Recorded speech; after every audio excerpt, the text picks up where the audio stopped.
Hey everyone, I'm Derek Gisriel, an Airbnb investor and a property manager who has helped hosts maximize their income while avoiding common pitfalls. And today, I'm gonna let you in on one of the biggest secrets in short-term rentals and how to win every single damage claim without getting a bad review. Now, most hosts, they think that damage claims are like a gamble. You submit it, you cross your fingers, and you hope Airbnb sides with you. And I'm telling you that is completely wrong. There's a method to this, and if you follow it step by step, you will almost never lose a damage claim. Stick with me to the end because I'm going to be sharing a very powerful bonus tip that could mean the difference between getting paid out in full or walking away with absolutely nothing. So if you're tired of guests trashing your place and Airbnb leaving you hanging, hit that like button, subscribe for more Airbnb hacks, and drop a comment below with your worst guest damage story. I want to hear it. All right, let's get into it. So first things first, Airbnb's AirCover is not some magical safety net a lot of hosts think it is. It is a marketing tool. Yes, it can cover damages, but only if you handle things correctly. And the key to this is really understanding the guest and understanding that the guest isn't really your guest at all. They are Airbnb's guest. And that changes, in my opinion, everything when it comes to damage claims. So here's what that means for you. You got to understand that Airbnb's priority is guest satisfaction because guests book through them. And if you approach a claim incorrectly, Airbnb a lot of the times will side with the guest and they'll deny your claim, or even worse, let the guest leave a retaliatory review. But if you follow the right strategies, you can protect your property and your reviews. Now, the way that AirCover works is that you need to provide clear and undeniable proof of the damage, including before and after photos, receipts or invoices for the repairs, and detailed written descriptions. Simply saying that the guest broke my lamp will not cut it. Also, keep in mind that AirCover does not cover normal wear and tear or pre-existing damages. So if you can't prove that the damage happened during the guest stay, I'm here to tell you your claim is likely to be denied.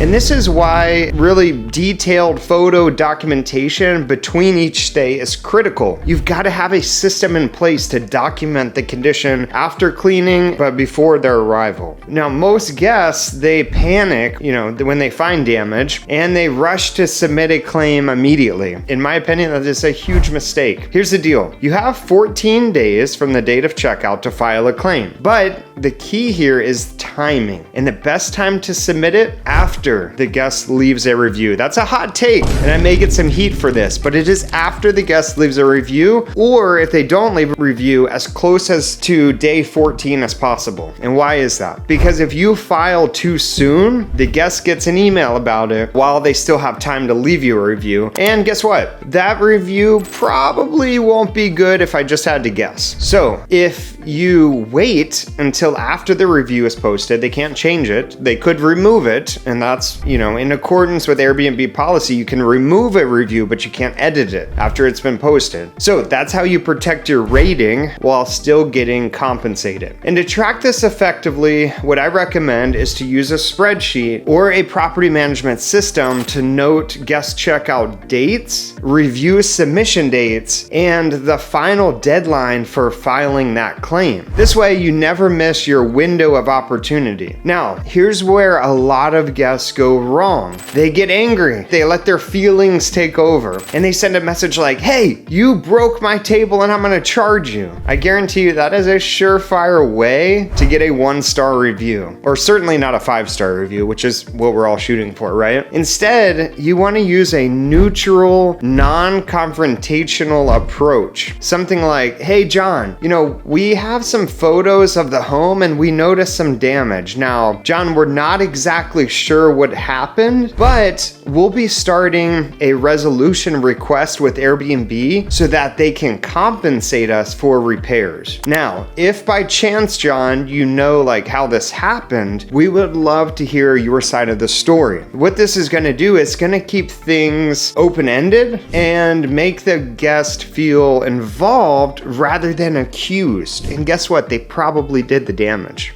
But we don't want to make them feel like that, right? And if they admit the fault, that's even better, right? Airbnb is far more likely to side with you. Also, avoid using words like damage, broken, or cost in the initial messages. Instead, we want to use softer phrases like something seems off, or we noticed an issue with the dining room chair, or we're looking into a concern. I hope that you guys are safe.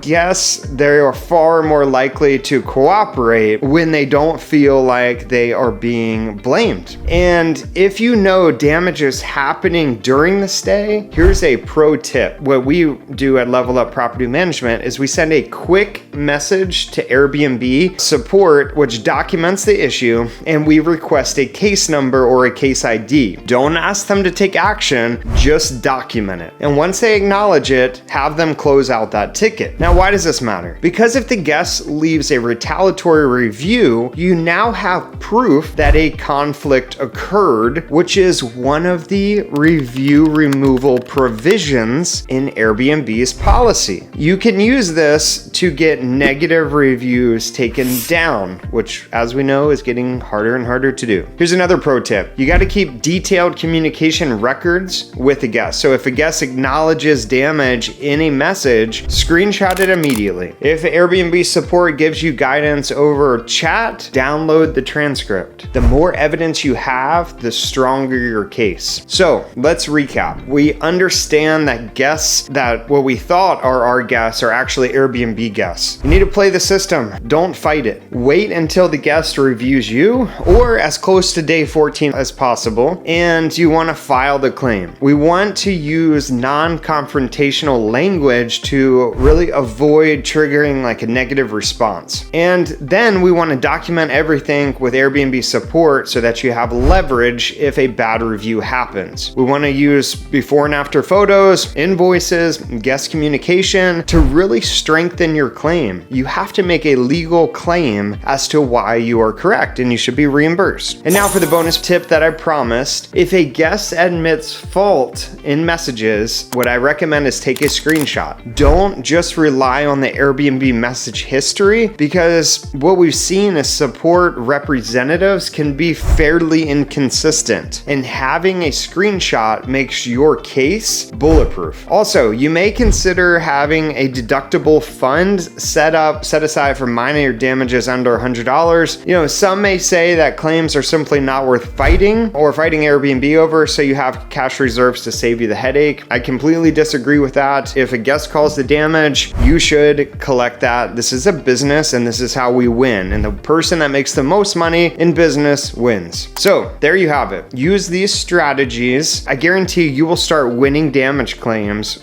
while keeping your reviews spotless. If this video helped you, do me a favor, hit that like button, subscribe for more Airbnb tips, and check out my other videos on maximizing your short-term rental profits. And I want to hear from you. Let me know in the comments. Have you ever had a nightmare guest cause damage? And how did Airbnb handle it? Let's talk about it. I will see you in the next video.